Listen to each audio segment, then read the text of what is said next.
Hey guys, amid this zombie apocalypse, I decided that tonight's story would be based on the 4-letter word you should be telling your boo more and more each passing day. So, welcome to Talk Love to Me, or shall I say, Talk Undying Love, because as you're about to find out, true love doesn't expire when the heart stops beating. And in many cases, as the flesh begins to cool, it's love that you feel heating up inside. American poet Emily Dickinson said it best. Unable are the loved to die, for love is immortality. So, as you hear the world crumbling outside of your home, and as you spot your neighbor eating his dog's face, grab a beer, insert Corona joke here, hold your Mr. or Mrs., and prepare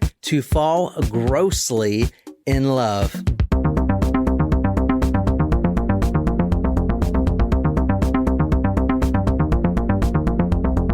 All right, welcome to Talk Murder to Me, the first self-quarantine edition. Yeah, thank goodness we had our show last weekend, huh?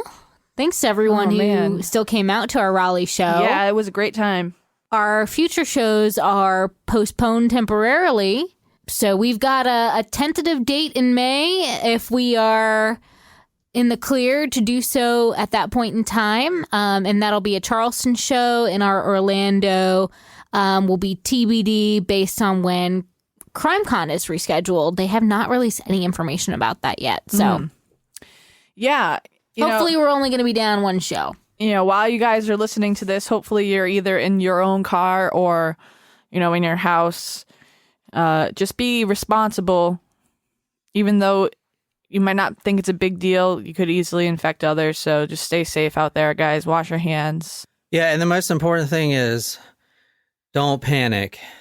Yes, please. We're all gonna fucking die. Start panicking right now. Seriously. No. Everyone is going to die. This is going to kill everyone. Seriously, start panicking. Here, listen to me. All right, as a retail worker, please just go about your normal day. You don't need to do any emergency thing. You do, because we're all fucked. Listen, John's kidding. I'm not. We're fucked. Start panicking. Seriously, stock up on ammunition. Get that toilet paper, man, if you can find it. We get trucks in every night, but you know we don't get that much of it. So we're please fucked. Fucked. Fucked. Please don't. If you're listening to this, you're probably one of the last survivors.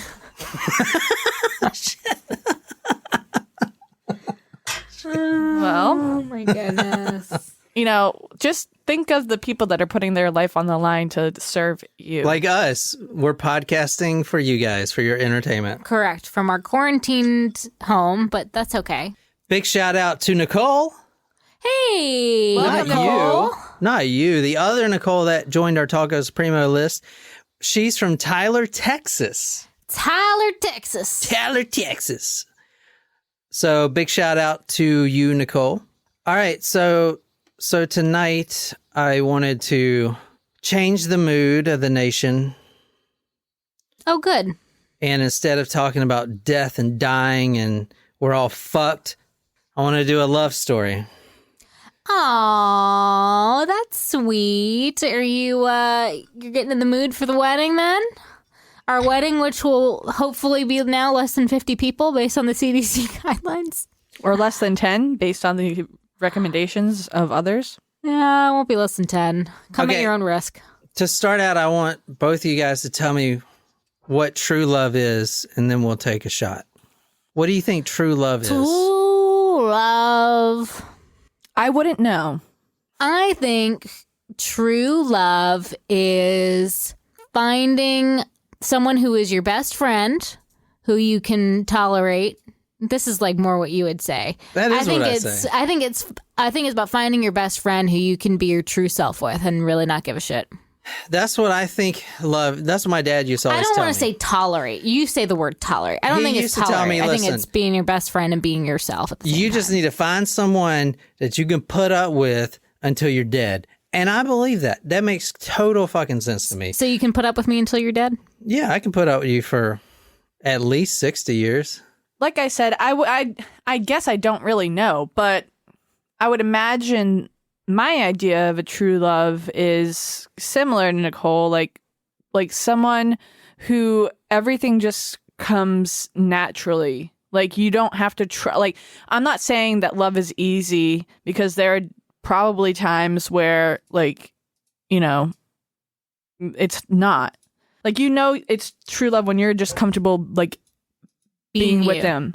No, just like being like with them. Like literally You're can not just trying to be somebody else or trying to impress them. No, like literally just, you know, like you can sit in silence and it just feel okay. Yeah. Like if they like their soul, like their presence brings your soul comfort and ease. Like I think that is just like, It's a nice way of putting it. yeah, like you just happy, just embrace them.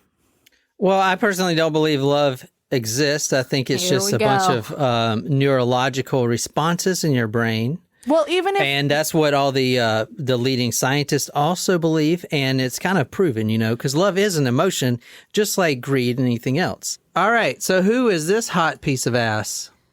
Babe! Shit. is that the Black Dahlia? Oh shit. She's wearing Mary Jane shoes and knee socks. You haven't heard of this story, listeners out there? I can promise you that. But let us know if you have. Nobody has. One of the great things about this podcast and none of the other ones is I don't copy everyone else's and I do my own shit. So we'll have to see if another podcast puts one out in 2 If weeks. another podcast puts this story out, I'm going to go kick them in the balls because they are deliberately listening to me and putting out the same You'll episodes. have to kick their ball socially distanced in a socially distanced I'm so way. sick of these other podcasts copying my shit. Okay? Well, there you go. Be original, assholes. Okay, so go ahead and read this, Naquiz. There's a lot of reading tonight, but you won't be bored, I can promise you that. Miss Elaine Hoyos, 22, died yesterday afternoon, 4:30 o'clock, at the residence 1228 Watson Street. Funeral services will be held this afternoon, 5 o'clock, from the residence to St. Mary's Star of the Sea Church. Reverend A.L. Morio officiating. Pritchard's Funeral Home has charge of the arrangement. Wow, they didn't waste any time back whenever this was. Hoyos. Where's that name from? Portugal, Nope. España? Mexico, Honduras. So Argentina. tonight we're going to Key West, Florida. Ah, So this is most likely a, Cuban? there you go, Cuban. She is Cuban and her father is a blank maker. cigar. There you go, a cigar Nice. maker. Cuban cigar. Well, now are you catching on? All right, so this I is enjoy a cigar every now and then. And by every now and then, I mean like once every like 7 years. Yeah. so the picture I showed you earlier of Miss Elena. Go to talkmore.com to see all of these pictures. Miss Elaine she died of tuberculosis. Which is now we don't really have a problem with that. Correct. We just have a problem with coronavirus. Exactly. Corones, as we call it in this household, guys. Tuberculosis is contagious, right? Yes, there's a vaccine for it. It's very contagious. In fact, her entire family, immediate family, mom, 3 sisters, dad, uncles, they all died from getting tuberculosis from her. Interesting. Now, tuberculosis is a very, very tragic disease. It's basically, from what I know about it, from what I learned, is it's a respiratory disease with your lungs, and you form these lesions on your lungs, and then you get stuff like shortness of breath, you get like severe body aches, you get pneumonia, all these chills, fevers, and then you die. Very similar to it coronavirus. sounds like corona. But except with tuberculosis, you cough up blood because of the lesions on your lungs. Yikes. They're in Key West. Now, Key West at this time period, this is the 30s, was not Key West today. Key West back then was actually a very small community. Still about 5,000, 6,000 people. But I mean, today, look at it. It's, whatever, 100,000 or whatever. There's a lot of people in Key West. Also, Key West is home to the southernmost point in North America. But there was this one doctor that took her case on and decided that it was his life mission to save this woman. Okay. In America, not North America. We're in America. No, I know. Jen said it's the southernmost part of North America, and I said it's the southernmost part of America, not North America. That is true, Jen. The southernmost part of North America would be like Mexico. Peru. Brazil. Brazil. Wait, I thought that was in South America. Would be Argentina. Yes. Brazil, although not a real country. Right, is would be located Argentina. in South America. You know what, guys? Also, no. Yeah, Argentina is the last little fucking one down there. Nope. Bullshit. Chile. Motherfucker. Chile out. Correct. Okay, moving to fuck I'd home. have to go with Nicole on this, considering she's our third grade geography B winner. Yeah, which is why I would not go with her on this. There was one doctor that took an interest in her case, and he devoted his life to saving her. Because he loved her. No. Oh. Because he murdered her biologically. Biologically. I guess murder is biological anyway. She died. But he I meant, murdered like, her psychologically. No, I meant like biological warfare. Oh, like he gave it, like he put it in a petri dish and gave it to her. Yeah. Also, I like the word petri. It reminds me of Land Before Time. Yes. Oh my God, yes. What you're reading now is from the memoirs of this doctor. I saw her the very next day when she came in for more tests, and this time I took a radiograph of her lungs, which brought me painful revelation that she was suffering from tuberculosis. From the frailty of her figure, from the listlessness with which she sat, I suspected that from much of the very first day. The certainty which was now gained increased my worries because our hospital was not adequately equipped for the treatment of lung tuberculosis. Yet some way had to be found to help her. A fierce determination to aid her, to bring her back to health, was burning in my soul. This is from the memoirs of the doctor, and his memoirs are super, super fascinating. Because he loved her? He does fall in love with this woman. After she dies? Okay. Well, that'd be weird. Let me see. I'm not saying it hasn't happened before. Hello, Ed Gain. He is an x-ray technician at this little hospital there in Key West. Okay. He's a very eccentric guy. As soon as Elaine walks in, now she's married at the time to a guy. But as I'm going to tell you about later, this guy loved her until she started coughing. Right. Until he knew that she's got tuberculosis, and then he's like, I'm outie. Peace. Good luck with all that TB shit. I'm gonna go bone. Well, I've been saying bone a lot. I'm gonna go, have coitus with another woman and get her impregnated because you're dying anyway. That's basically what he said. Well, that kind of sucks. Nice. I have to say that does not sound like true love. Uh-uh. But what Which do I is know? why this husband doesn't really make the story. And he doesn't go down in history. But the doctor does, because he looks at Elaine and immediately he falls in love. Now, the first time she comes into the x-ray facility is the first time he ever met her. She walks in and he doesn't really notice at first. It's just another client, another patient. He puts the stethoscope on her lungs, whatever, to hear the breath. He takes a little prick of blood, gets sample? that. And then when he finally looks up, he sees her and he's awestruck. And from this moment on, like Nicole read, he's going to do everything he possibly can. He's going to move the mountains. He's going to part the sea to make sure that Elaine stays alive. But you read earlier that she was dead. He falls madly in love, head over heels, for a dying girl. Now, she only lasts another 3 months. So he only sees her for 3 months. But that moment forward, he instructs her to come in every day, and he's going to do this x-ray technology, this x-ray treatment that pretty much he invented. He's the top x-ray technician in the whole United States. He's going to blast her with x-rays every day. Now, this may be kind of a ruse to see her, but he has really good intentions to healing her. He really wants her to survive, and the family's all for it because they're from Cuba. The family's from Cuba, and they don't really have much money, so he's offering to do this for free. So they love it, but he does fall madly, madly in love. As you read the first time, she dies. Mm-hmm. She is buried and everything else.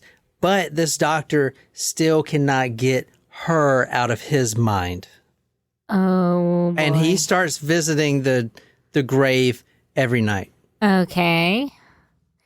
Ever since the moon began to wane, Elena had begun to sing in her casket with a very soft, clear voice which became just a little bit stronger from night to night.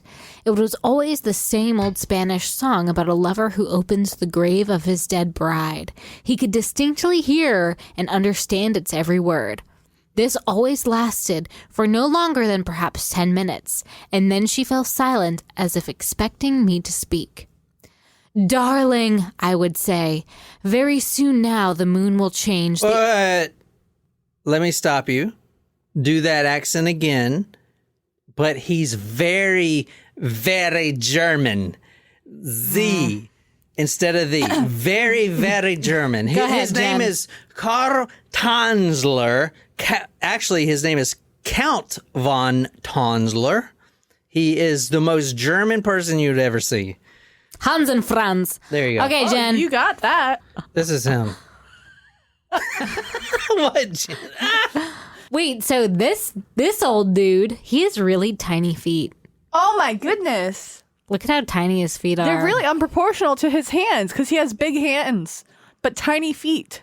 And he's old. He's old and he falls in love with this woman? He looks like the Colonel, but like not.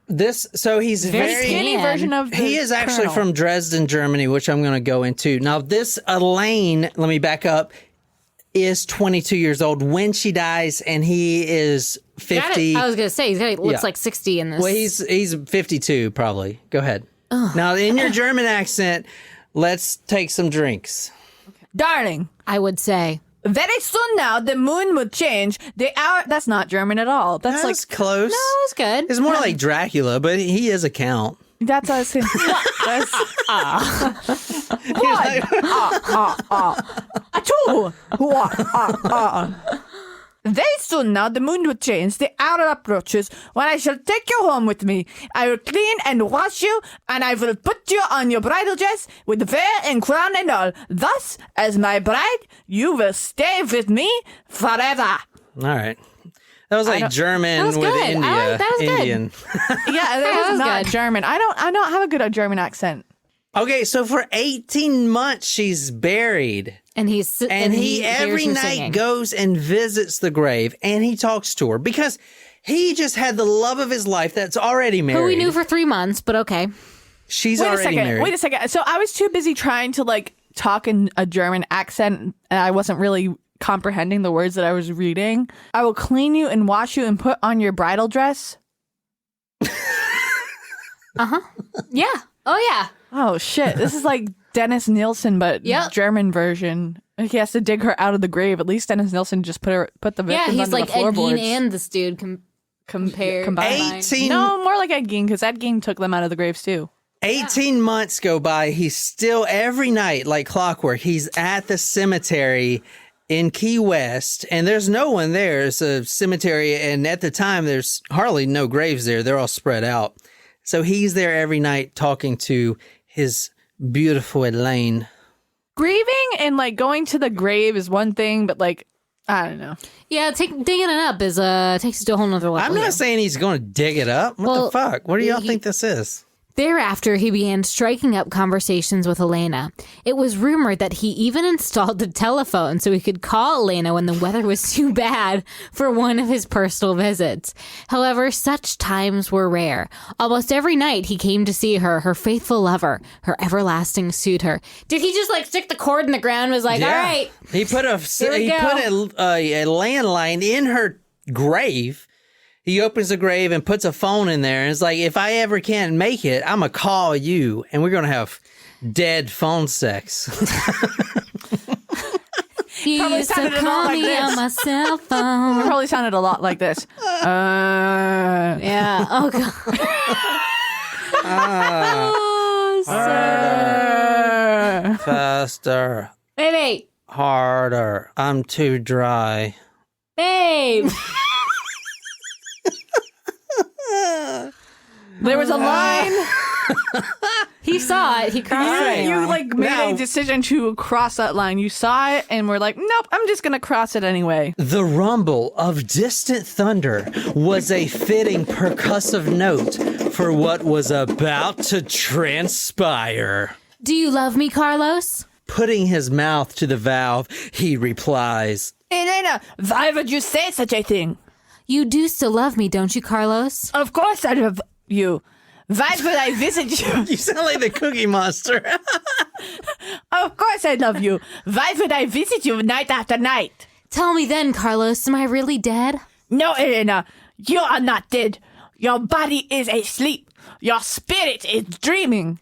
Carlos, where do I live? You live in the little house I built for you. That sounds French. I built you to protect you. I wanted you to be safe. Is this your house too? No, Elena. I come here to visit you. Carlos, listen. Crash. Carlos, listen to me. I want to go home with you. I want to be with you. After a while, haltingly but firmly, came her voice again. Now do it firm now. Carlos, don't you listen to the words of the song I sing to you every time you visit? It's the same song I used to sing before I died. The one we heard together on the radio during my treatments. La Boda Negra, the Black Wedding. Don't you know why I sing our song? But Elena, there are problems. La Boda Negra. Now that's going to come in play because that was her favorite song. And a little bit of the words from that is, at night he would visit the graveyard until he could stand it no longer.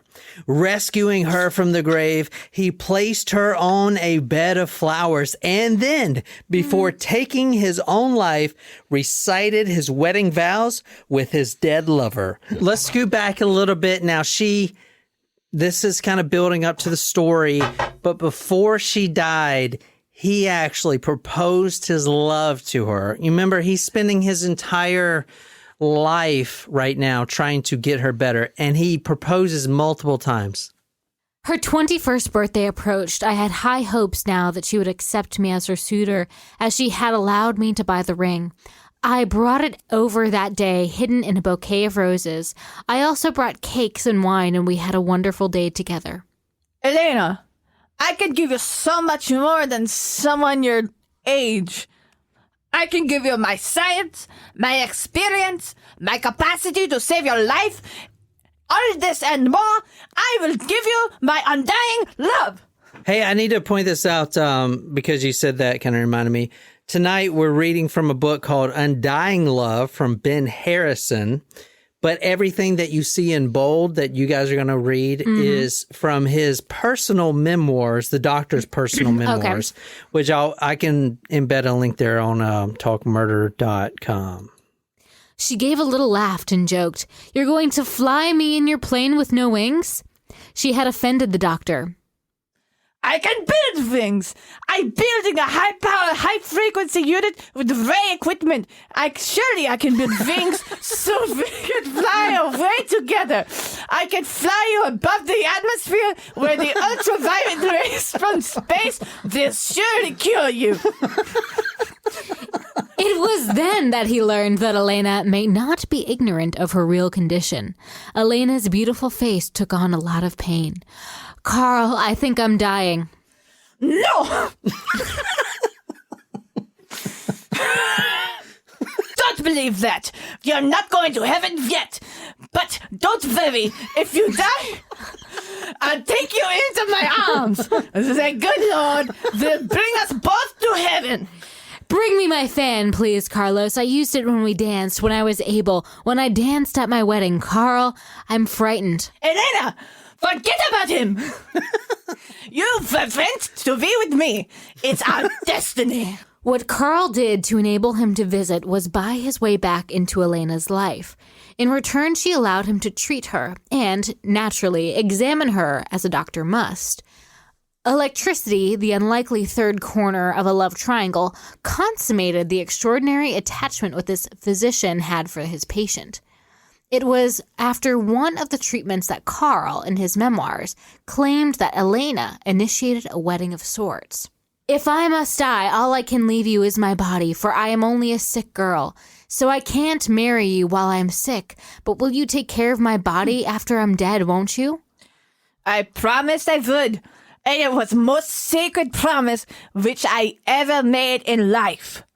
I kissed her, and then laid her gently back into her cushions, and put her feet so as to get blood circulation back into her head, for her breath was getting short. This was what I considered as our marriage now. The funeral is about to happen right now, and they're at the funeral.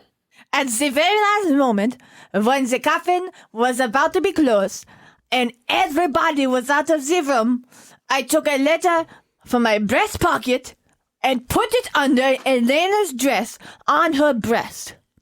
Then I kissed her goodbye on the temple, which was one place which had remained uncontaminated by other kisses. The letter read, Elena, my darling Elena, my love for you is greater than ever. You are now free from all your fetters, and you are free to go wherever you wish. Elena, please, come to me, sweetheart. I long so much for you. Tell me, what should I do? As I cannot live without you. Will you have me, darling? Then take me, or you come to me and stay with me until I can go with you, my sweetheart Elena.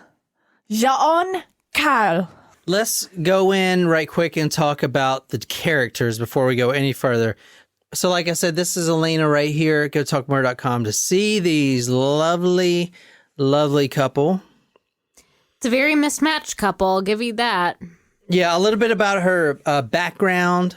She's often, now this is before she was dead, obviously. She was one of the most beautiful women that anyone has ever seen. That's all the town talked about. I don't really see it. She's Cuban. You know, I mean, she's pretty, but they say she was just gorgeous. She's often seen with a red rose in her hair. Her beauty was so unusual that tourists often took pictures of her because she was so striking. Okay. She was very popular. She was outgoing. She was a fantastic singer as well. And you said that she was married before. Well, I'm going to get into that right now. The chief of police, his name is Benviendo Perez, says, quote, hers was a delicate Spanish-Cuban type beauty. Her fair and blemishless skin seemed to glow with an inner light. Her dark brown eyes were vivacious and flashed fire. But Elena was not the stormy, volatile, imperious Latin type. Rather, she was softly feminine and infinitely kind. End quote. Now, the background from her father immigrated from Cuba. He was a cigar maker. So she spends her whole life growing up in Key West. I mean, Key West is in Florida, so that's the closest point to Cuba. Obviously, that's where a lot of the Cubans came. And she was the middle child of three. So the oldest was named Florinda and the youngest Celia, and they all die of tuberculosis. I think the oldest sister died at like 40. The mother and the father died. They all got this disease. The cigar shop that her father worked in and he owned was called the La Elena. So it was named after the second daughter. But I mean, think about it. This is during the Depression time. This is 1930, right? This is during the Depression. So as a cigar maker, they weren't really making much money. People didn't have that disposable income to spend on cigars. On February 18th, 1926, she gets married to another Spanish man. The first Spanish man. Elena and her husband had separated as he had been responsible for her suffering. It was probably only human that this fact filled my heart with joy. It filled me with deep pity when tears welled up in the beautiful eyes of my Elena, and she pointed to a car as it passed by the house. There he goes, he who was my husband. He now lives with another girl. Impulsively, I took her hand between mine and said, Don't worry over it, and don't worry about anything anymore. From now on, I am going to take care of you. She thanked me with a happy little smile, and like a child, she said, "Yes, doctor, I'm sure you will." From what you read there, quote, "There he goes, he who was my husband." I'm going to get into that in a little bit because the doctor actually was married. He was still married at the time. Too. Yeah, I'm going to get into that. That's why that said that. But she became pregnant a few months after she got married, and she suffered a miscarriage on November 5th. Okay, and then she dies a few months later. Now, she caught tuberculosis, like we said. It's important to know that during the 1930s in Key West, tuberculosis was the #1 cause of death. I don't know if that was in all of America, but definitely in the Key West area, #1 cause of death. She had the worst type of tuberculosis, and there's several types. This one's called, quote, hasty consumption. Is basically the tuberculosis that's really fast acting. It really gets in there and just Kills you. Disintegrates all your shit. I mean, it's like the most malignant, fastest acting cancer they have, right? She was treated in the Naval Marine Hospital where she eventually meets Carl Tanzler. Now, it's Tanzler. It seems like it would be Tanzler, but it's Tanzler. Carl is with a K. I want to say Carl is German, so when he got to America, he replaces the K with a C to be more Americanized. So Carl Tanzler. And he's also, from what we know, a count, which, is a kind of wealthy... Like a duke. Well, not like a duke, but like a wealthy... aristocrat that lived in a castle. There was a castle. Now his last name is Kosel, Cosel. So there is actually a Castle de Kosel or whatever, and that was actually bombed during the bombing raids of Germany, right? Wow. And so it's still like half there. It's like kind of in ruins. Yeah. Wow. But as I'm going to get to, we don't actually know if 100% of what this guy says is legit.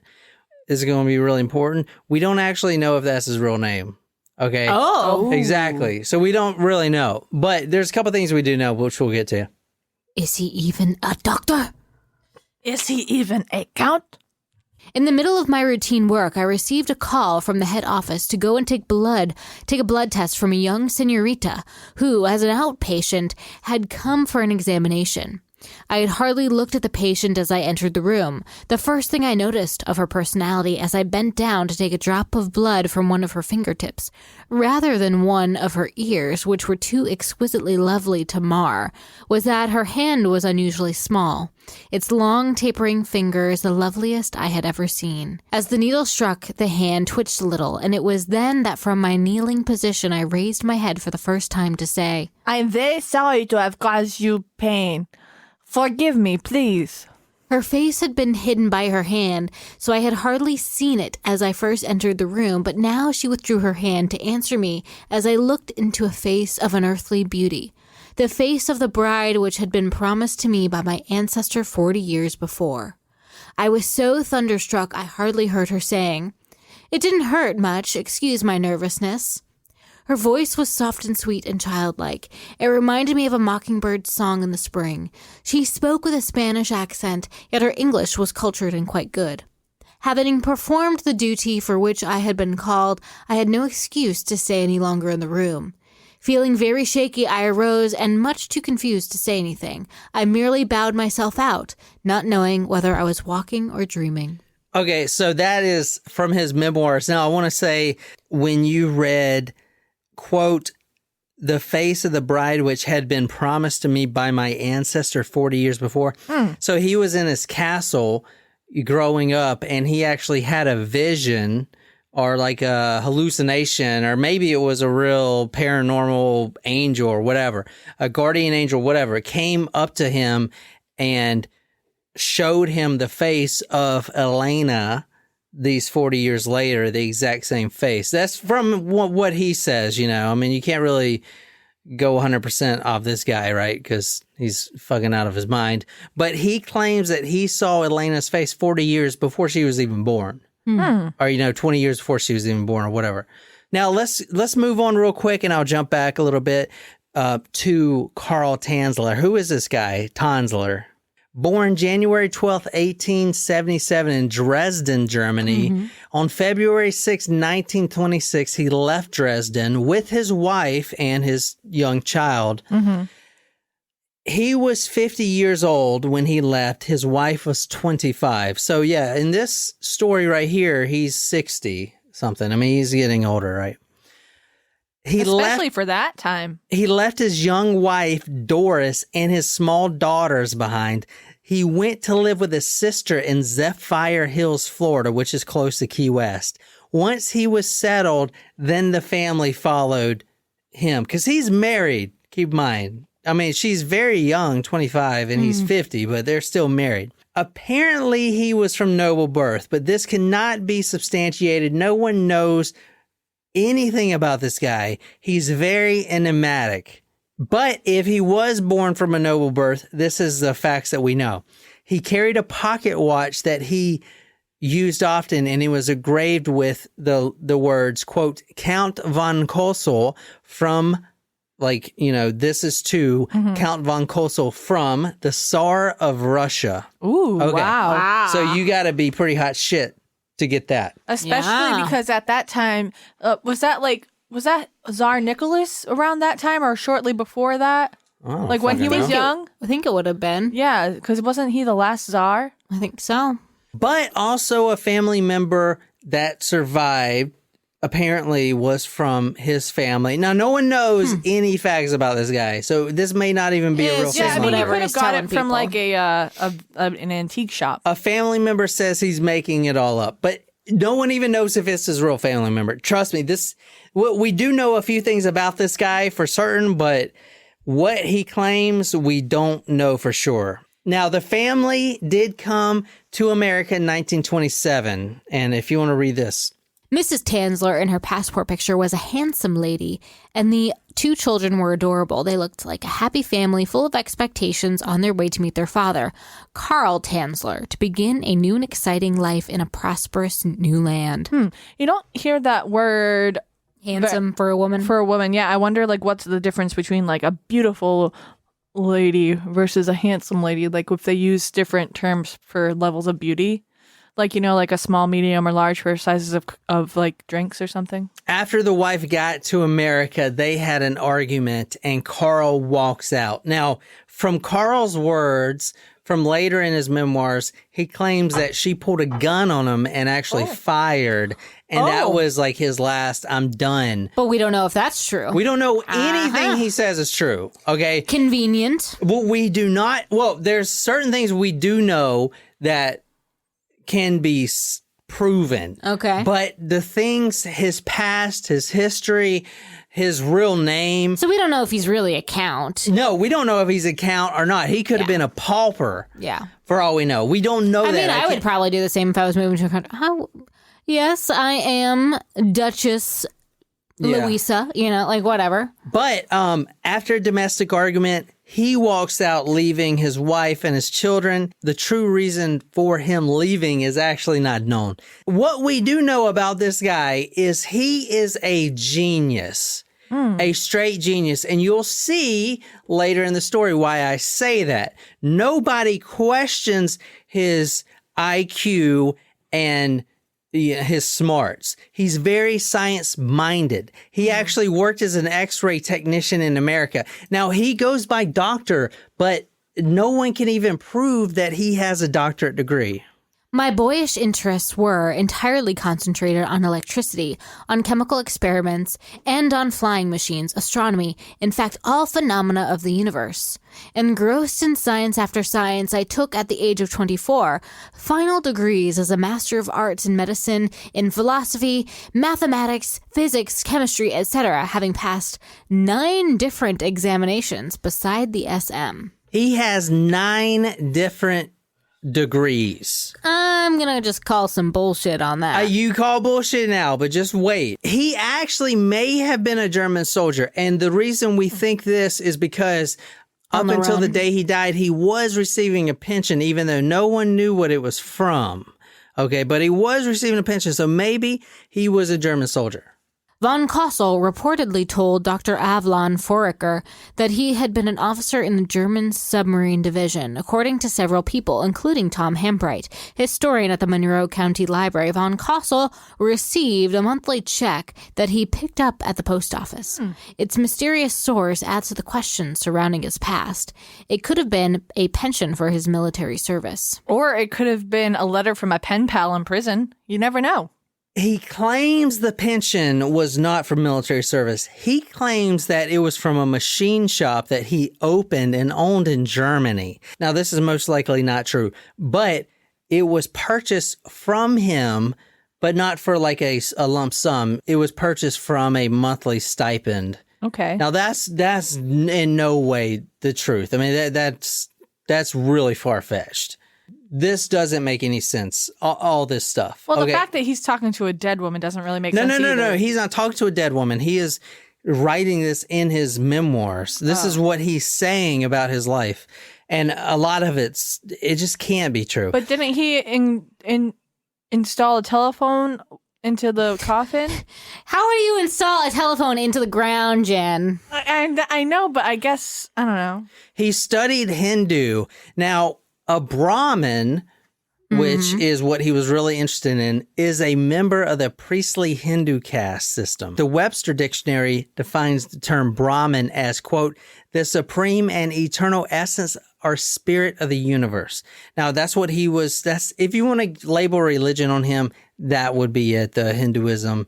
We're going 18 months down the road. Every night he's visiting Elena in her grave, and eventually, he just gets fed up and says, you know what, I can't do this anymore. Does he kill himself? I was prepared to risk my life and to face any danger which would cross my path this night. There was no halfway, this was clear to me. Once it started, it had to be carried out to a finish. This was my resolve. Besides, I did not know of a single person whom I could ask for help. Not a single human being I could trust who would reliably discreet, and she would have to come out if I were ever to take proper care of her. So here's what happens. He goes to the cemetery, and he does these things called dress rehearsals where he... Dress rehearsals? Yeah, so but here's what's going to happen, guys. He's going to remove the body from the grave. And this is at least 18 months after she's died.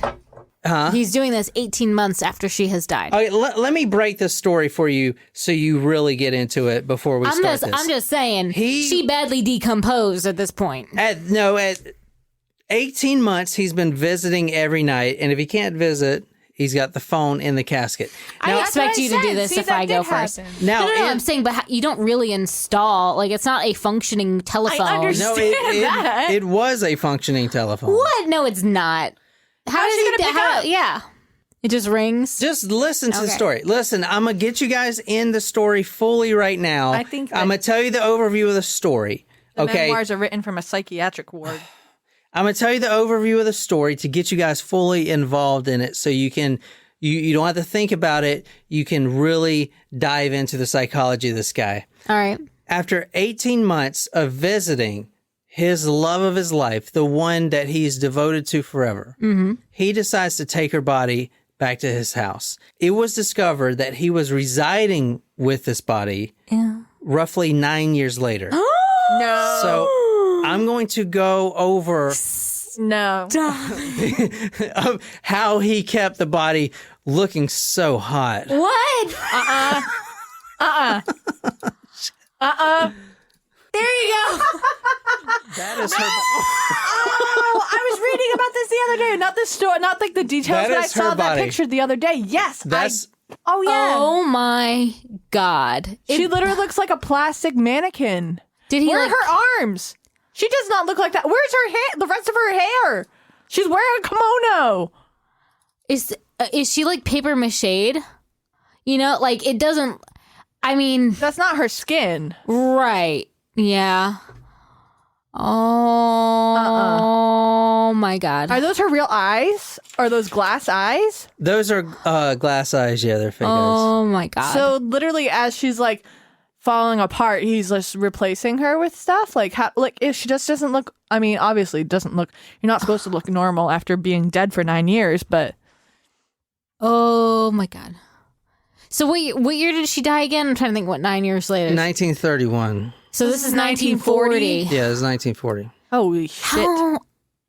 I mean, did it just like stop smelling after 9 years? I don't believe that for a second. He must have had Glade plug-in or something. No. The reason that he should be taken way more serious is because, as you'll see, she actually, her cells started to come back to life. She was.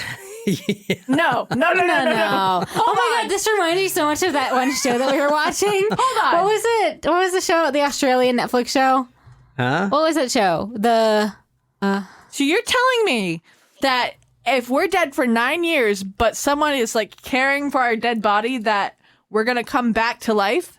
Some cells are coming back to life. Yeah, but that's part of you. So like eventually all these other cells are going to come back and we're just going to be like zombies? Like, no. She didn't always look like that, what you just saw. Well, no, she literally looks like a hope mannequin. At some time, she Like looked... I could grab her lookalike from Macy's and put her on this couch and you guys would be like, hey, Elaine. I feel like she would get along with Elma McCurdy. At some time, she did look like, kind of like this. What? So you can see... Oh. So that's actually her body right there. All of her organs are taken Yeah. out. Gone. They're gone. She's literally like a boat. Like she's hollowed out like a boat. Canoe. Yeah, canoe. It gives it gives the word douche canoe a new meaning. Look at the mouth. That's You so guys didn't fucking even hear my creepy. joke.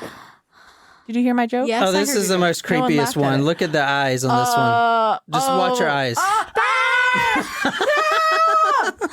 Look at.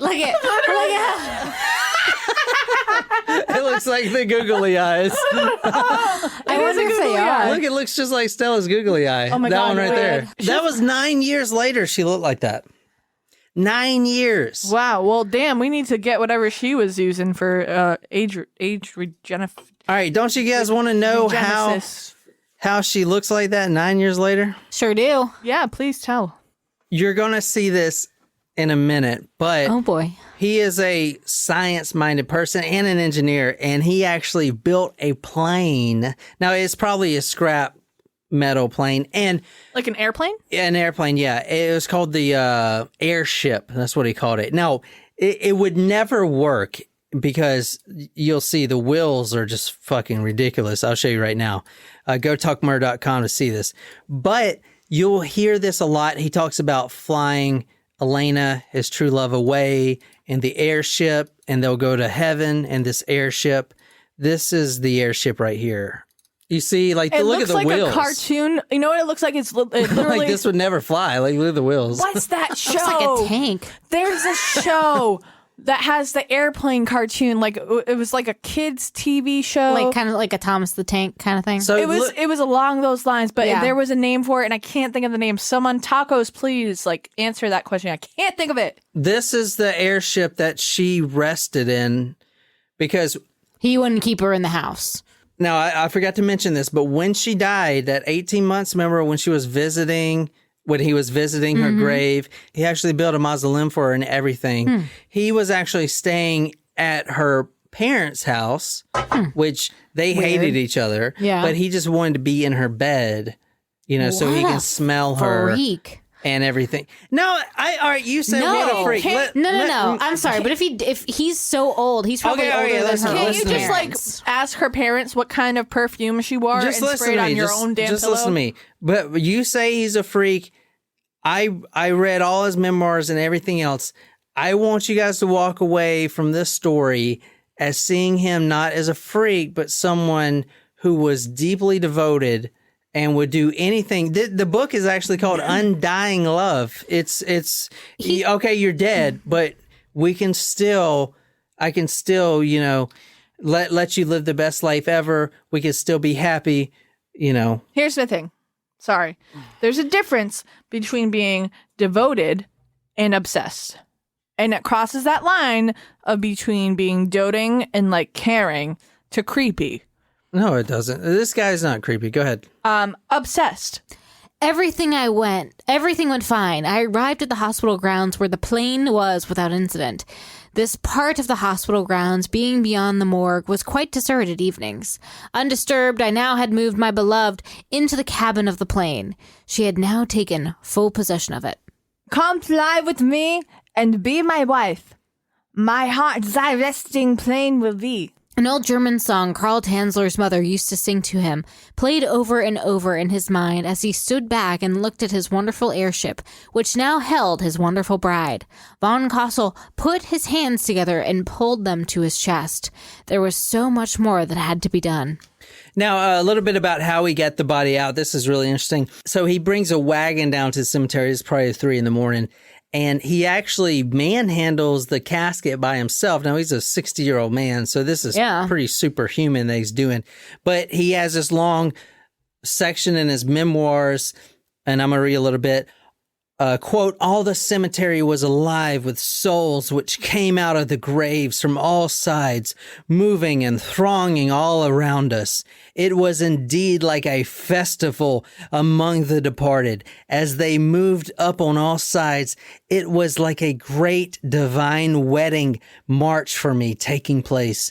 It could not be the funeral march, for all seemed happy and joyful and interested in silent admiration, watching as the white forms of angels filed past with Alina and me in their midst.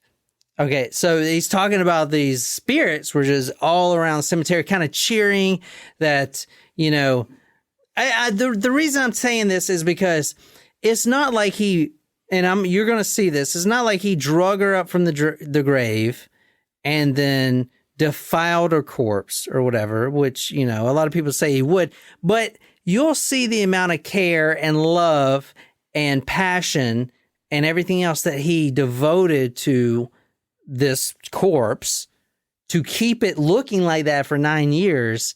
You just can't throw it in the bedroom. Yeah. Because that shit's going to get maggots and stuff. Yeah. You know? You guys know how I feel about ghosts and stuff, but this guy's a kook.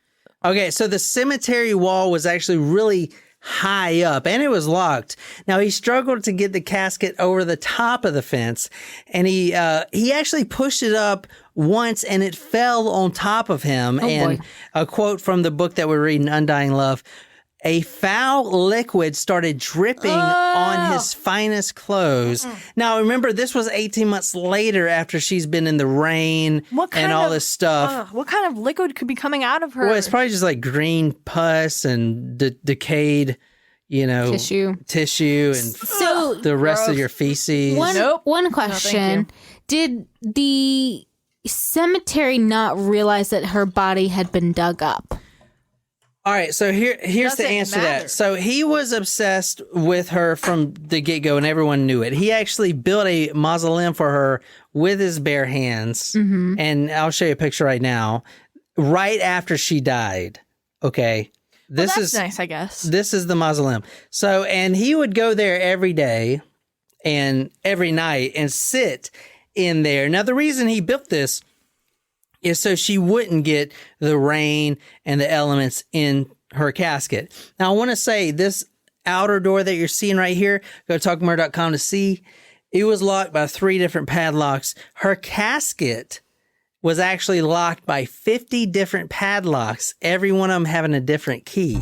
So he didn't want anyone to go in there at all. Okay, so she was not buried underground. She was at first, but then I think it was like 6 months later, because it took him about 6 months to build this. But, okay. And then he takes her out, basically dries her off, and does some other stuff I'm about to get into, and then puts her in this kind of chamber that kind of preserves her with all the liquid and stuff. But that makes a lot more sense in terms of like how he could get her out without being unnoticed. Yeah, because I was going to say, like, since he's not family, like, he wouldn't have access to her casket before. Well, they were married. Wait, what? I thought they got married after she was dead. I'm so confused. No. They actually never married. Carl, the doctor, was married to another woman named Doris. So they were just like married in spirit or something. So Carl proposed many times to Elena, but Elena's parents wouldn't allow it because he's not Cuban, he's German. And number two, she was dying and she was already married, so she couldn't marry again. So after he gets the casket over the wall, he makes it back to the plane. Now the plane is at the hospital he works at, kind of in the back. That's where he puts the coffin. And he actually rented the house where Elena grew up in. He was sleeping in her bed, you know. Mm-hmm. So he goes back there and he has to wash off all of his clothes, which reeked. I bet. He was actually worried about the family, you know, knowing that he was doing that. He washed himself off with a bottle of whiskey, and this is what he says. Still smelling strong, but more like liquor now, I closed up the house and went home by a long roundabout way so to give the wind and air a chance to take the odor and dry my clothes. Everything went fine. I arrived at the hospital grounds where the plane was without incident. This part of the hospital grounds behind the morgue was quite deserted evenings. Undisturbed, I now had moved my beloved into the cabin of the plane. She now had taken full possession of it. At first, he talks about the decay of the body initially. Quote, this is from his memoirs. Decay had set in most disheartening manner. Only with the greatest care I was able to peel the pieces of textile from the body. This took hours. Okay, if you want to read this. With the greatest of care, I now detached the uppermost layers of clothing, which were overgrown and eaten up with slimy molds. I then got a large bucket and deposited rags into it until it was filled. This gets worse. Careful peeling all of the pieces around the head, face, and chest first, I found many pieces had become glued to the skin. Oh. All of those which did not come off easily, I left on her body to soak for the time being, as it might injure her delicate skin, which I wanted to keep intact. The bucket was heaping full and heavy. The bucket was heaping full and heavy. It had to be removed quickly as the odor was overpowering. Okay. I can't hold it in What was anymore. the bucket full of?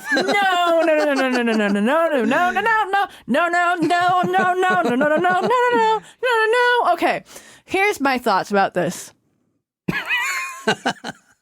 When you say careful peeling of all pieces around the head, face, chest first, that's where you have to start. If you have to peel something off of someone's body, like, and have to worry about the skin not coming detached, that's a no. That's a no from me, dog. But also, like, just don't fuck with dead people. Like, they're dead for a reason, okay? All right, Jen, look at this. No, just look at her. No. Look at Elena. I want to say the peeling of the skin and put it in the bucket that became heavy and he has to dump out the skin peels.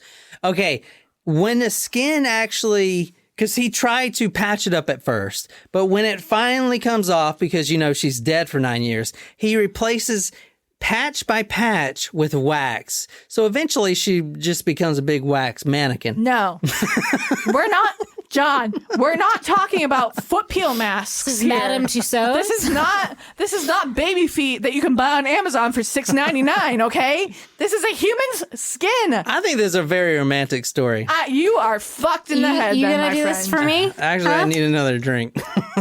No, You gonna absolutely do not. this for me? Okay, I actually really enjoy wax museums, although the movie with Paris Hilton Oh, I and, love and that Chad fucking movie. Murray, House of Wax. That was a great movie, It dude. was one of the only scary movies I can tolerate, but, like, no, also. I mean, Paris Hilton's kind of a sloozy, but She's recovered a little bit from that, I she's think. got fucking the herp, dude. A lot of people have herpes, John. It's called cold sores. It's called the herp, Jen.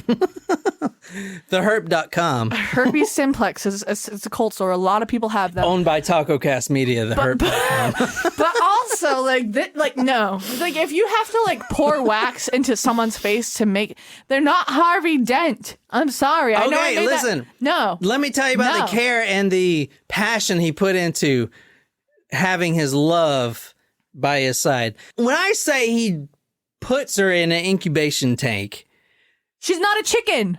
She's not a chick. She's not going to hatch. all of this stuff he is developing firsthand. There is sciences that he is inventing. Like what? I'll show you in a second.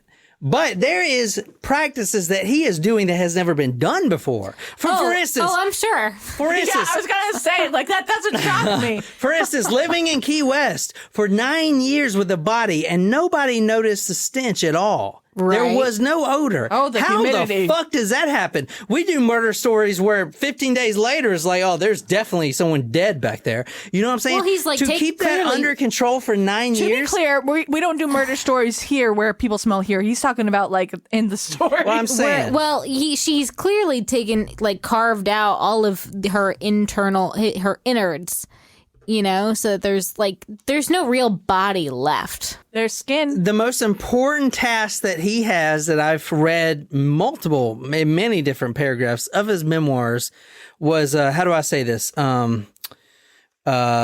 Maggot control. Is that a good word? Yeah. Yeah. That reminds me of, like, the keepers. There was all the Gross. Okay, I have one very, very important question. I do. What? And I think I know the answer already. I know what you're going to say. Did he have relations with... Wow, you know me better than I thought you did. That is what everyone's thinking, Yeah. which is why I'm saving that to the very fucking last sentence. All right, then I'm gonna forget tell I you. asked it and you tell me. Go ahead. Tell your story. No, I'm telling you. I am going to tell you if he did it or not at the very last sentence. So if you want to know if he did it or if he didn't, then you can wait and finish this podcast. You assholes. Trying to skip forward. I mean, now that you're telling them, that's what they're going to do. So, Yeah. All right. The incubation tank. Now, this is from his memoirs. Quote, I had prepared for her both antiseptic and nourishing for body cells. This I kept pouring until the tank was completely filled. So think about this big tank, right? Just big, I was thinking of, those tanks in, those science fiction movies where they're just in this goo and they were like frozen kind of. like a bunch of science don't fiction know. movies. And then they come out because they've been in like cryogenic. So it's like one of those big ass tanks. The one with Jennifer Lawrence and what's his face? So they're in this. Where they're in space. They're in that capsule. Passengers? Passengers. Yeah, but I'm talking about a big gooey tank with like pink goo in it. That other movie, the one with the impersonators or something, that old style movie. we were Yeah. So watching. anyway, think of that. like So it's any science fiction movie ever. this big tank, right? And it's got this pink gooey shit in it. She's suspended in there, like doing. Are we sure it's pink? The wave with her dance moves. Because she's floating in this plasmic No, she's goo. dead. She's not doing the wave. She's dead. I know, she's but like, she's floating in this plasmic goo. yeah, but you tacos have to understand. She's not like doing the wave with her arms. This isn't a dance off. She's literally like. The tank was then placed into the casket. Now I felt easier. At least for the time being, Elena was protected against further decay. End quote. Who has time to go in there and unlock guy things? has Someone all that the time. loves someone, Jen, you don't know 50 what love locks? is. You just said earlier you don't know what love is. This is 50 what love locks? is. Like I said, this isn't love. This is creepy. This is obsession. So It's strange. the plasma goo Strange. kind of looked like this Sonic Strange. drink right here. All right, let's talk about the cosmetic work a little bit after World's she was first dug makeup up. artist. Splints for the nose to reposition and straighten were kept on for 1 month. She had, when you put someone in a casket, you put your arm over the body to fit in the casket because you're in a box. Yep. Well, the arm was like permanently rigor mortis in that position. It's all Right. like stuck, right? Yeah. So he made a pulley in the home. This is after he moved to his own like abode with his wife, if you will. So he made a pulley system in the home that kind of raised her arm up for just a few days to get it kind of back, in motion. All this reminds me of his Young Frankenstein. Yeah. This is his laboratory. This is where she was at most of the time. Is this like a This is like tourist attraction now? This is actually beachfront property. It's still there today. You couldn't pay me to live there. Nope. Abso-fucking-lutely not. Hard nope. pass. That's, no.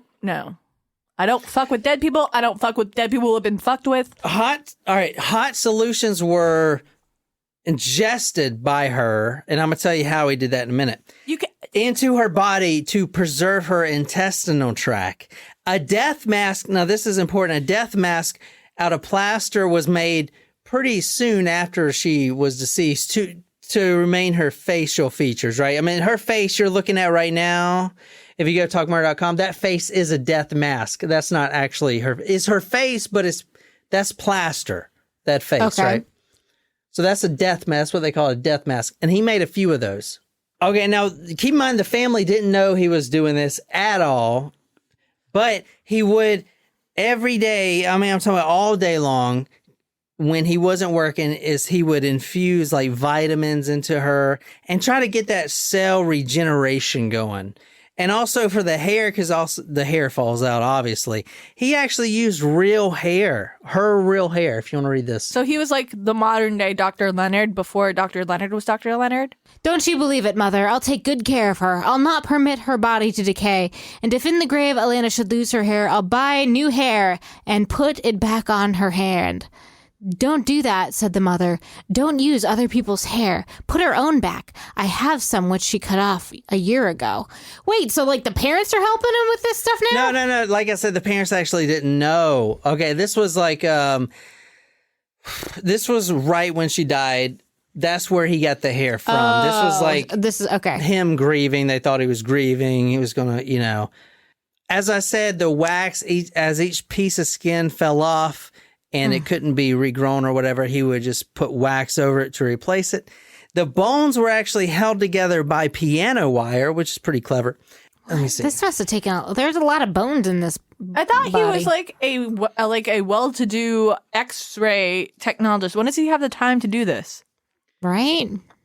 Now, let's get into some really not disgusting things. Sure, I believe that. Her beautiful hair also needed plenty of washing as it was still partly glued together into her scalp. By further examination, I was not surprised to discover small magnets and gnat larvae type which were feeding on blood around her head and ears on the surface of her abdomen. I treated the abdomen with healing lotions and sterile packing, like living tissue. I also bandaged up toes, feet, and fingers, as they had badly suffered in the soil and threatened disintegration.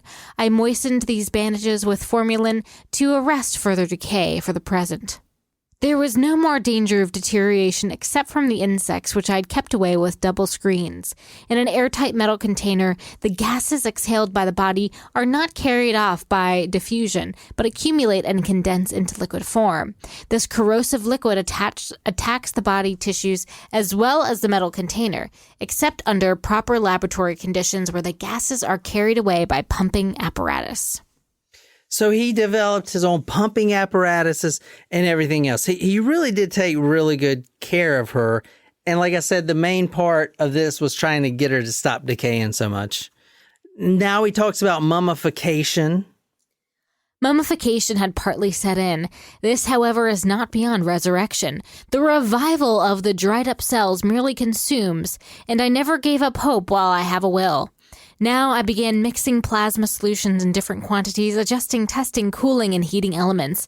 I also tested circulating pumps and electron cells, sterilizing everything, including rubber and glass connectors. Okay, I have a question, John. So you claim he is acting out of love and like this isn't creepy or bad or whatever, right? Mm-hmm.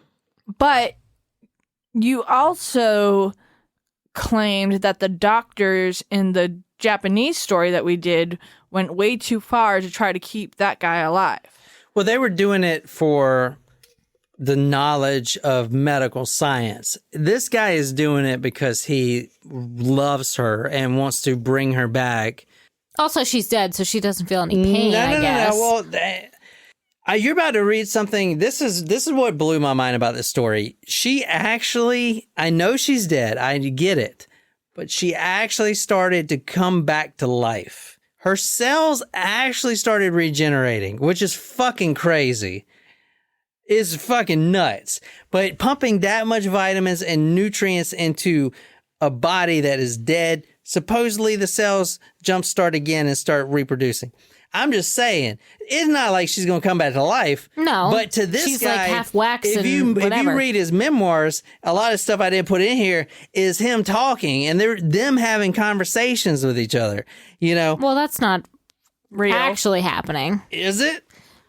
I'm gonna say this is also no. the guy who we don't know, like, what his real name is, if he was a count. And like, do we know for sure that the cell regeneration is actually factual? Or is he just saying it? this could just be propaganda, sir. All right, let's talk about the leakage right quick, and then we'll get into cell regeneration. That's such a gross term. That might be worse than moist. Whenever I discovered another leakage, I sealed it up right away with silk and wax to stop any plasma from running away. When any part had shrunk in by loss of fluids, I filled it up with a soft, sterile cotton packing and overlaid it with silk and wax. Nothing about that passage was enjoyable. What are we gonna do? Well, what's the worst though? Leakage or discharge or moist? Leakage, discharge, or moist? Discharge I think is pretty bad. discharge. Discharge is bad. I actually don't mind the word moist because that's the only way you love should describe moist. a cake. Or muffin. Hey, Yeah, it should be moist. All I'm you sorry. females out there, moist, moist, moist, moist, moist. I have a harder. I think leakage is worse than discharge, though. I think discharge is worse. Discharge is like some venereal shit, you know, like fucking. But you know what I also hate? Panties. I like that word. I love hate that the word. Panties. Come in, get my panties. Ew, I love that. Stop. I like the word panties. I don't mind that. I love that. like It's my the word favorite word. panties. Well, I mean, other than underwear, how would you describe it? Underwear. I said other than underwear. Underwear Undies. sounds like what my grandma wears. I like undies. Undies, that's okay. No, but that's not sexy. Panties. Undies. You just. Uns. You say uns. I don't. All right, like I said, she was actually getting better. This is from his memoirs right here. As weeks passed on, I noticed, to my great joy and satisfaction, how her form had filled out and developed. It's like she's going through puberty again. No. You can't recover from that. She's a fucking canoe. Okay, Dude, you she's can't. getting better, though. You cannot just become. You can't go from being a She's getting- canoe. She's to getting being, better, dude. You can't just flip over the canoe and have your chest be like fixed. No, she's a fucking boat. If you see those pictures, she's not coming back from that. You're not. Her living contour was again restored, and she had added weight. Her limbs were filling out, and her beauty became radiant. Her expression showed serenity and happiness. Was she gaining weight from like all the paper mache he was pouring onto No, her? Yes. it's mostly water weight. So what I've learned about this, decaying bodies from the story is when a body decays. You know way too much about decaying bodies. Like, So, this is a problem. Nicole. Your body is like 70-some% water, right? Everyone knows that. So that's the first thing that dries up. So if your body is going through the decaying process, it's going to be like 20 pounds. Hence the discharge. Exactly. So, you're pumping all these vitamins and plasmic contractions, all this shit that he mixed together into her. Her cells are going to start retaining water, How? right? They're dead. They're Jen, dead. I don't know. I'm not I a mean, fucking can biologist. dead cells still retain water but not regenerate? I guess so. I don't think so because if you look like she looked in that picture, you pump water into her, it's just going to squirt right out like a water fountain. Oh, squirt. That's another word. Yeah. Squirt. I don't know if I like that word or not. It impressed me so much that What is that stuff squirting? What women squirt? Is that pee? I don't Ew, know. That's it's gotta be not. pee-pee. No, it's different. But It's no, pee. no, we're not It's talking gotta about be that. pee-pee. It's not. It's not. It's scientifically not. But It's pee-pee. It's not. Can I finish reading? It impressed me so much that it kept me spellbound to gaze at her over and over again in silent rapture. It had become my supreme joy to see her daily and lift the veilings to have another look at her and see how divinely beautiful she had developed. Often I kissed her rosy lips while she was lying in her bath, thereby getting always a liberal taste of the surrounding fluid myself, which was indeed an analysis. No, you shit. don't describe something that. No, fluid is another one. I don't like it. Fluid? Don't like it. Not if it's something you're eating. Fluid. That sounds like something like post-nasal Ooh, drip. or I got something. it. I got it. What? Secrete. Oh. Yes. I don't know. So many different liquid words. Why? You know what? They're all liquid. Yep. Why are all the gross words liquid? Because it's never something good. You don't step in a puddle and be like, I'm glad I stepped in that, unless you were intentionally stepping in the puddle, like puddle jumping. All right, this is about this is a kind of oozing. Ooh, yeah. this kind of tells you how he kept her alive. This is in the plasma tank he was talking about. The outlet tube was then connected to the plasma vessel. The fluid was thus kept circulating automatically 24 hours a day at a temperature of 37 centigrade. This process I intended to keep as a routine as long as possible, checking up on temperature and reaction of the fluid every day, adding distilled water, glucose, saline, calcium, or whatever else was needed. Sometimes I had to neutralize the solution by adding hydrochloric acid. Let me show you some pictures here. How do you neutralize something by adding hydrochloric acid? It's like an acid and a base. I don't know how that Yeah, shit but like works. hydrochloric acid can like literally burn your skin off. Well, she has no skin. She has wax.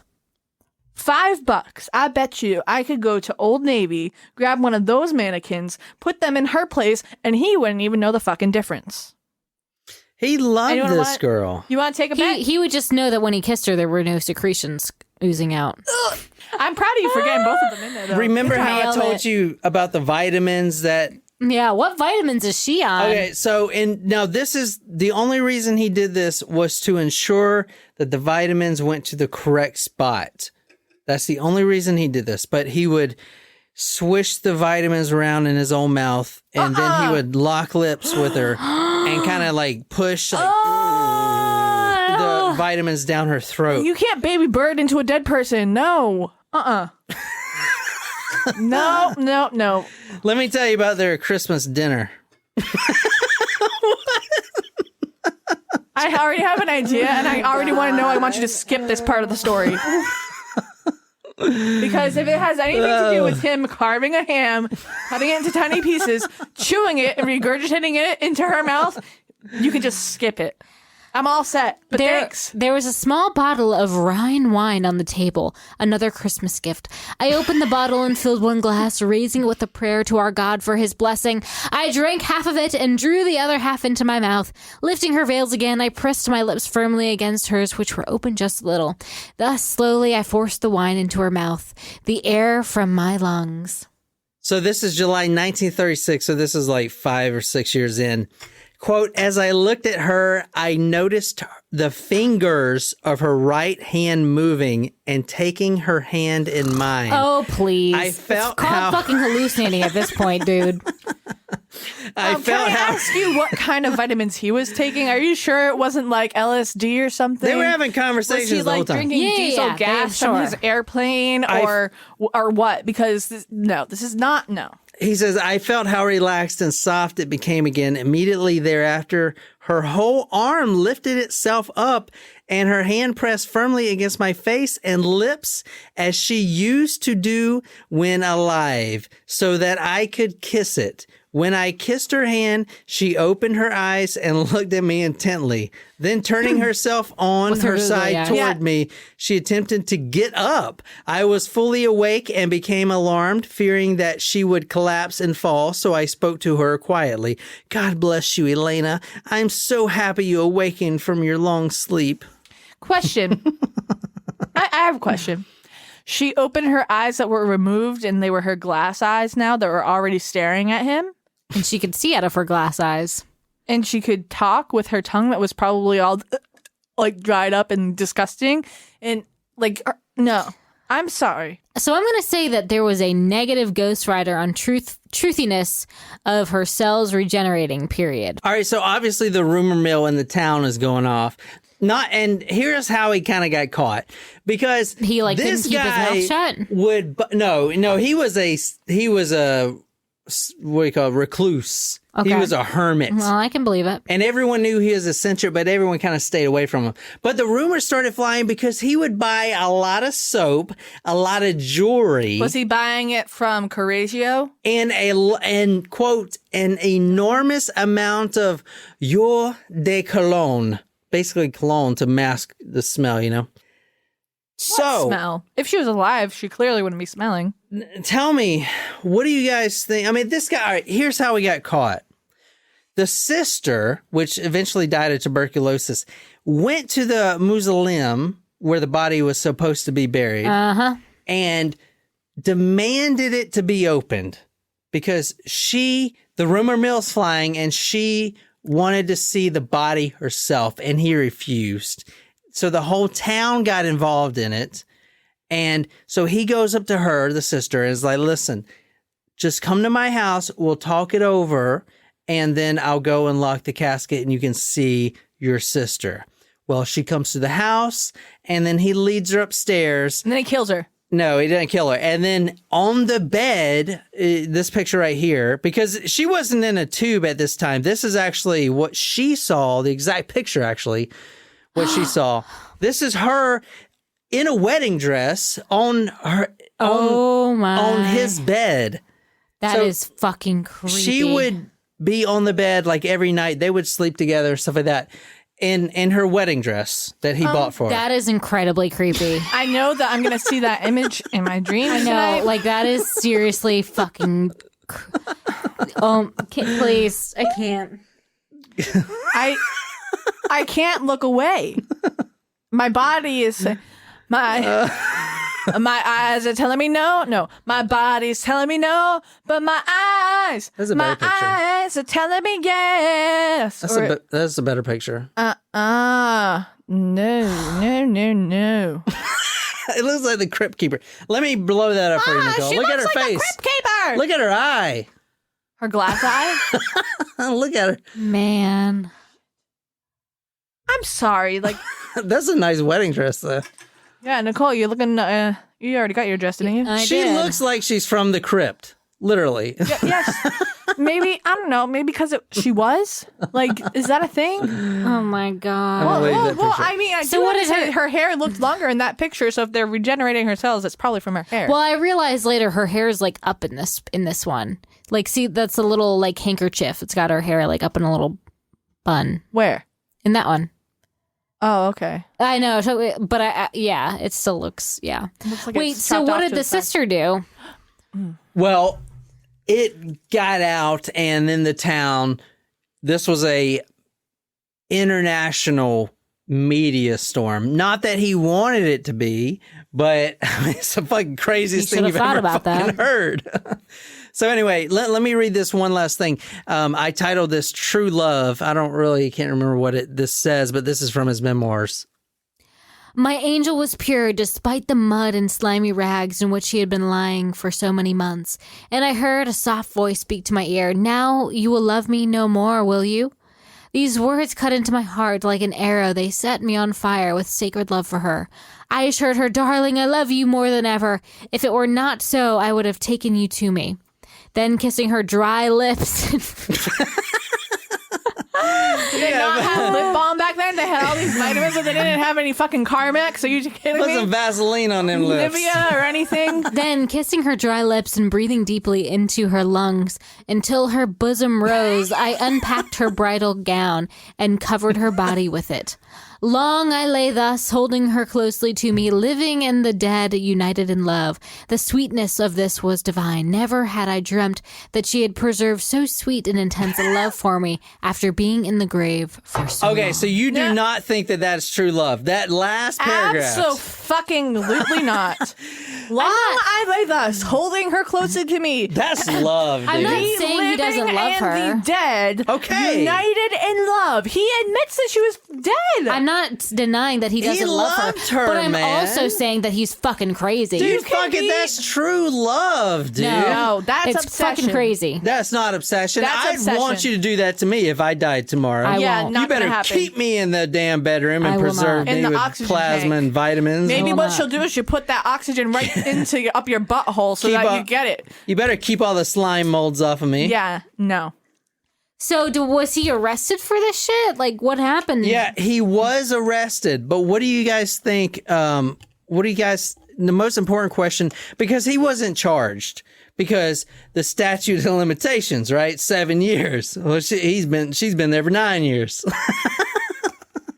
I feel like that shouldn't matter It does matter. because he was caught. He's still doing things He to didn't the do body. any time. Well, he did, up until the trial, like maybe a month. What do you think the public perception was of Carl von Tanzler? That he was a freak of nature. I honestly believe that I would be repulsed by any of this. But I also feel like you're going to tell me that they just let him be because he was crazy. So I don't know. But if I were living in that town, I would want nothing to do with him. I wouldn't want to see him. I want him to be locked up into his own mausoleum. And honestly, I don't know. It's just beyond comprehension. Go ahead and read that. I went outside to the young ladies, all pretty girls, who shouted, "We will all have you come from Tampa to see you. We are cigar makers from the Tampa factory. We have read all about you in the papers. We wish you luck and that you will win and get your Elena back. We are all for you," said one pretty speaker in a beautiful black silk dress. They were such a delightfully happy lot. Are you fucking kidding me? The public perception of Count von Cosel was amazing. Well, then again, this is Florida. I literally was just going to say that this is why Florida is the way it is. No. This was around the world, ladies and gentlemen. People would come from all over the nation to make sure that he's well fed while he's serving his time. He was getting the nicest he didn't fruits. serve any time. Yeah, he did up into his trial and jail and stuff. He would get the nicest welcomes from everyone, because this is very important. This is what I was talking about earlier. Read this. This is a letter from the public. This is one of the public letters that he got. Read this line right here. In these times, with the world's lust to kill and destroy, it is no more than expected for the mob to unjustly crucify. But if, by miracle, a person such as the Professor Van Cosel could succeed in restoring to life a deceased person, the greatest discovery of all ages would have been made. Even if in the chances be 1,000,000 to 1 against his of success, it was worth the try. Oh, that's good. So in this time of war, I mean, you have both of the world wars, one's about to start up, one just ended. It's just death and destruction. And this guy, a German, keep in mind, is pouring his love and devotion into bringing someone back. He is not trying to kill someone and tear down a country. He is showing someone that even after death, they can still be loved. Now, the family just basically threw her out into the grave. Okay, there you go. I'll visit you once a year or whatever. You mean like they had a normal Christian burial and practiced what their culture does normally? Yeah, that's not true love, Jen. That's just like, oh, you died. That's it. This guy, love doesn't end when someone dies. Love doesn't end at all. True love lasts forever, even in death. Till death do us part is a bogus statement. The entire public went out to bat for this guy and showed complete sympathy for this guy. Well, I think it's hard. Like, he did it in secret without the family's consent. Yeah, and I think that makes it harder. Technically, he was married because she did kind of accept the ring and stuff like that. Questionable. Yeah, they weren't really like officially married. Well, what does that matter though? I mean, the family is just going to leave her in the ground to get rained on and seepage and all that shit. He's actually going to take her and take complete care of her and give her. I mean, how is this? I don't understand. The news. Listen, read this. This is from the Key West Times. Already the love of Von Cosel has become legend in this historic island city. Public sympathy is overwhelmingly on the side of aged Karl Tanzler Van Cosel, jailed since he admitted the life-size doll enshrined in his dwelling for the past 7 years was fashioned over the bones of Elena Hoyos Mesa, the beautiful young matron of Von Cosel adored before she died 9 years ago. He hasn't done anything wrong, seems to be the unanimous opinion. There is a feeling that the 70-year-old scientist probably should be kept under observation for a check of his mental condition, but that he certainly does not deserve to be placed in a jail cell. I guess when you think of like, how does he do anything? Why is it different than whatever? But like, my opinion is that if he were to, it's not like he Like she was on her deathbed and he's trying to revive her by doing like CPR or any medical interventions at that point. He waits all of this time after she's been in the grave and then takes her out after she's like been laid to rest by her family. I know what you're saying. I understand where you're coming from, but like the fact that he like does this like without, you know, at least letting the family know, or, you know, he literally digs her out of the grave and does all this after a year and a half. It's like if you were trying to save her, but like she's past saving. He did try to save her. She's passed away. Yeah, but he tried to save her up until he her doctor, he did perhaps. everything for her before, using his own money. The family wasn't even going to do anything. They were just going to let her die. They didn't really care. But he used all of his own money and the equipment from the lab trying to save her while she was still alive. But he couldn't. You can't save people from tuberculosis. So why did he wait 18 months to start doing this? It don't matter. I know. What do you mean? The number Because he was visiting her for 18 months every night. He built her a mausoleum and everything else. I'm just saying. Why not? I get that he loved her and like he did it out of love, and at least he wasn't like harming her. I think it's just more damaging to like the rest of her family. The family did not give a shit. Well, I see where both of you are he's coming the from. only one that really cared about her. I mean, the husband of her But why didn't he left her as soon as she started coughing. But why he didn't didn't give he a start fuck. doing this right away then? He did. well, he was calling her, and then he heard her voice and her singing. No. He was up ever since the moment he saw her. He begged her to come in to the hospital every day to get treatments, and he did everything he can. And then she died, and then even after that, he was with her every night until 9 years later.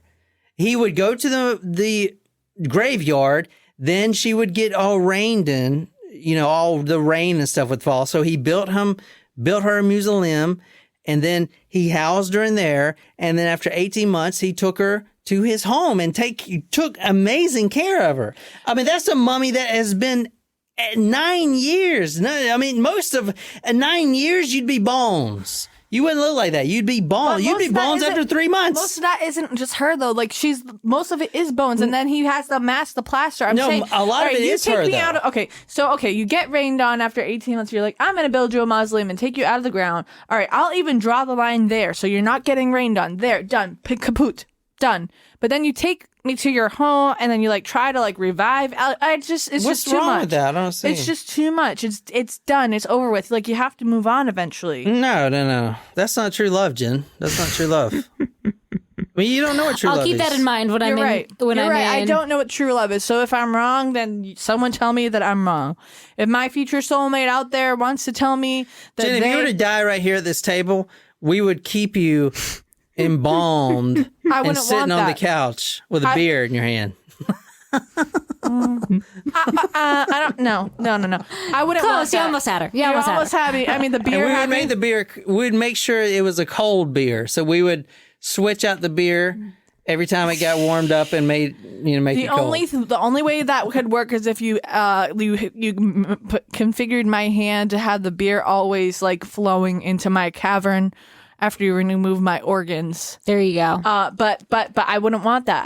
I don't want that. I want to be buried in a cemetery with a case of beer in my casket. I'm just saying, this is, I think this is true love because no one has ever showed her this compassion. I mean, like you said, this is during So the time it's of... true love. You don't think he's a little bit crazy? No, in fact, he did have a mandatory psychiatrist come in and evaluate him, and he was completely sane. Okay, I have a question Plus, for you. he's extremely intelligent. This guy is inventing things, building his own airplane, all kinds of Yeah, stuff. that won't possibly ever fly. Yeah, but still, when have you built a fucking airplane? I have a question for you that this may or may not. Do you think that she knew that he was going to do this? No. Do you think that she knew that he was doing this? What do you mean? Because you don't believe in heaven or hell, right? You're an atheist? Wow, Jen, that was kind of rough. He believed in the Hindu religion, I'm asking about your opinion which now. is like Would that change your spirits opinion? and shit. It doesn't matter about me. It matters about what he thinks. she was talking to him. You think this is true love? I think this is true love. And because during the time when everyone's fucking killing each other, you have this guy that actually shows a woman. I mean, because if she was alive, he would have showed her the same amount of love. But she wasn't. It doesn't matter if she was dead or alive. So she doesn't. That is love that every woman wants. That undying love. Okay? You guys always complain that guys treat you like shit and everything. I don't This complain guy about doesn't that. fucking do that. And actually, she did tell him, as we read before, to take care of her after death. I don't know if you guys remember reading that. Let me see. She says, quote, "If I must die, all I can leave you is my body, for I am only a sick girl. I can't marry you while I'm sick, but you will take care of my body after I'm dead, won't you?" Very instructional there. Look, read this for yourself if you don't believe me. If I must die, that very last paragraph. "But you will take care of my body after I'm dead, won't you?" Maybe he just took that as a very literal instruction. Or maybe she wanted this all to happen. Because the whole time she's talking to him. Yeah, maybe not in reality. Maybe in his Maybe in fucking his twisted head. mind. Yeah. But still, she's talking to him. She's telling him things. In fact, the day before they got arrested, she said she couldn't sleep because she knows of a foreboding about something about to happen. And the day after, he gets arrested, they figure this out. So she communicated with him. I mean, this is like all spiritual shit. The body was taken from him. He didn't do any prison time, but he did eventually move out of Key West. Where did he go? He went to Zephyr Hills, which is where his sister lived, and his wife, and they may have kind of gotten back together. He was married. Yeah. Right. Did they ever divorce? No, don't they think never so. they never formally divorced, but they may have gotten back together, this, that, and the other. The body of Elena was taken by the court and buried in a anonymous plot somewhere where he doesn't know where it's at, and no one till this day knows where it's at. Everyone that knows is dead. Wow. So no one knows where she's at in the ground, especially him, because he would just dig her back up. But the body was buried, so he realizes that he can never be with the body, so he moves out of Key West. He dynamites the mausoleum, blows it up. He leaves. No one ever hears from him again. Okay, but when he dies, I believe at 81, he's in this Zephyr Hills town in Florida. People haven't seen him for, I think it was like 18 months go by before people see him. And you read this. 2 years later, after days of not seeing von Tanzler's thin silhouette walking erectly as he searched for wildflowers for his bride, nearby neighbors checked his home only to find unopened mail on his front porch and darkness behind closed doors. They called the sheriff, who found the Count's badly decomposed body lying on the floor next to a table with the casket. The flowing flowers in the vase by the plaster death mask had completely dried, and the petals had fallen onto the table. They did find his body decomposed. I mean, he was basically skeletons. And beside him was a mannequin with Elena's death mask on her face, like fucking creepy-ish. Yeah. Like, because remember, he made a few of the death mask. Right. This is one of the death mask right here. That's the... See, now that mask is realistic. Yeah, so when they found his That body... mask looks like a person. When they found his body, he was decomposed on his bedroom floor, and laying beside him, hand in hand, was a mannequin, basically like a fucking blow-up doll, with the mask on the face. Wow. Yeah, it's very... That's a little weird. Oh, was it you. weird before? That's weird. But the actual Okay. dead body wasn't. All right, Okay. so what do you guys want to know? Wait, Anything? you didn't answer the last question. I don't have to answer that. Yes, you yeah, do. you do. You said you're going to. Yes, you do. You clickbaited us all into that. I do have to say though, like, even though, like, they didn't tell him where she was actually buried, like, if I were him, in my will, I would say, please bury me next to where that is. That would be true love.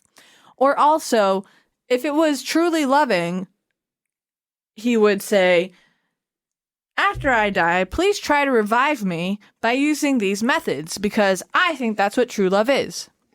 But he didn't. All right, so tell me right now, true love or fucking crazy? Crazy. I think it's a combination. Nicole. I think he Finally, I got someone half on my side. I think he loved her, but I think he was fucking whack job. I think that she was his true love, but after she died, he went too far. Visiting, like I said, visiting her every day, that's beautiful. Talking to her when you're visiting her, well, where's that's the line? beautiful. Hold on, let me finish. Building a mausoleum so that she doesn't get rained on or dirt flow into her coffin, that's okay. Digging her up and taking her out of that mausoleum, that's where my line has been drawn and crossed.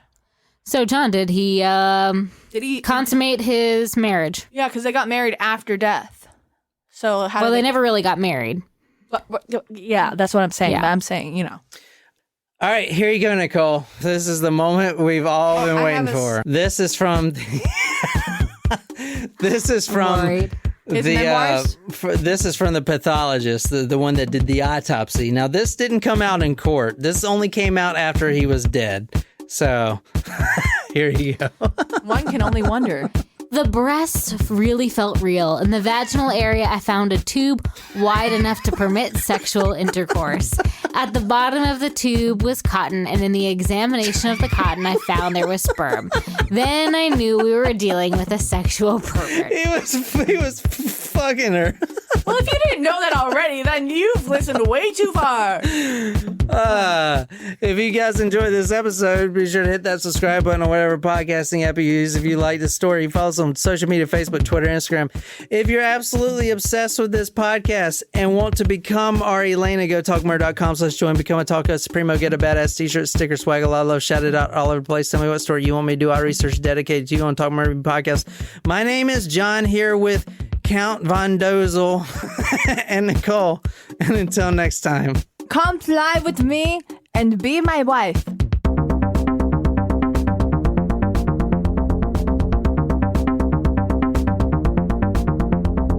Cause I'm about to get drunk. Ain't nothing to do tomorrow. Nope. We fucking... Oh, I have to work tomorrow. Fucking Resident Evil all in this bitch. Everyone's I wanna play. zombies and shit.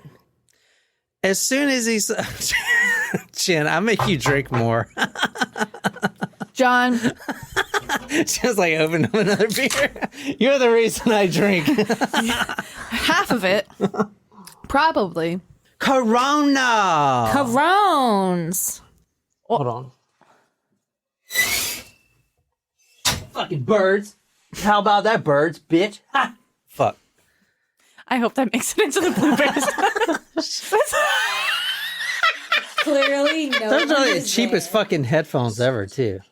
Is that flour or con tortilla? It was Exposure. a little Indian. I could try it Do you again. want Powerball? Do you want slushy? They work in gas stations. Okay.